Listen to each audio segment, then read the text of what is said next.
নমস্কাৰ বন্ধু বান্ধৱীসকল, এছামিজ বাস্তুশাস্ত্ৰলৈ স্বাগতম জনাইছোঁ। আজি আমি সপোনত টকা দেখিলে কি হয় তাকে আলোচনা কৰিম। যদি আপুনি সপোনত টকা পোৱা দেখে, তেতিয়া আপোনাৰ ব্যৱসায় বাণিজ্য আগবাঢ়িব বা আপোনাৰ ধন লাভ হ'ব। বন্ধুসকল, যদি আপুনি সপোনত নোট টকা দেখে, তেতিয়াহ'লে এইটো বহুত শুভ সপোন বুলি ধৰা হয়। যদি আপুনি সপোনত নোট টকা দেখে, তেতিয়া আপোনাৰ ধন বৃদ্ধি হ'ব। আৰু আপোনাৰ আৰ্থিক অৱস্থা বহুত উন্নত হ'ব।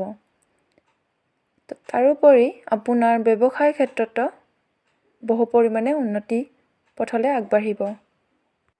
আনহাতে বন্ধুসকল, যদি আপুনি সপোনত খুচুৰা পইচা দেখে অথবা কইনছ দেখে, তেতিয়াহ'লে এইটো এটা বহুত অশুভ সপোন।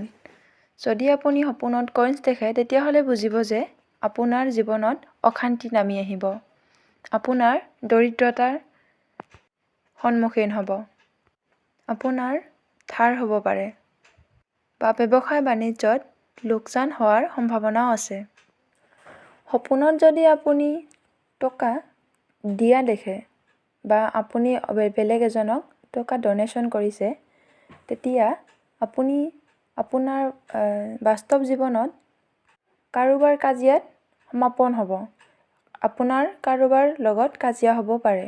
বন্ধুসকল, যদি আপুনি সপোনত টকা পেলাই দিয়া দেখা পোৱা, তেতিয়াহ'লে বুজিব যে আপোনাৰ কিছুমান কৰ্ম বা আপোনাৰ যিখিনি প্ৰাপ্য থাকে তাৰ পৰা আপুনি বঞ্চিত হ'ব বা আপোনাৰ ভৱিষ্যত জীৱনত যদি কিবা পাবলগীয়া আছে সেইটোৰ পৰা বঞ্চিত হ'ব। আনহাতে যদি আপুনি টকা আপোনাৰ টকাখিনি খণ্ড কৰি কৰিছে, ইয়াৰ কিবা কিবি ভাগ বতৰা কৰিছে, তেতিয়াহ'লে বুজিব যে আপোনাৰ কিবা অযথা খৰচ হ'বলগীয়া আছে। আপোনাৰ ভৱিষ্যত জীৱনত কিবা অযথা খৰচ হ'ব। গতিকে বন্ধুসকল, যদি ভিডিঅ'টো চাই ভাল লাগিছে, তেতিয়াহ'লে লাইক, শ্বেয়াৰ আৰু ছাবস্ক্ৰাইব কৰিবলৈ নাপাহৰিব। ধন্যবাদ।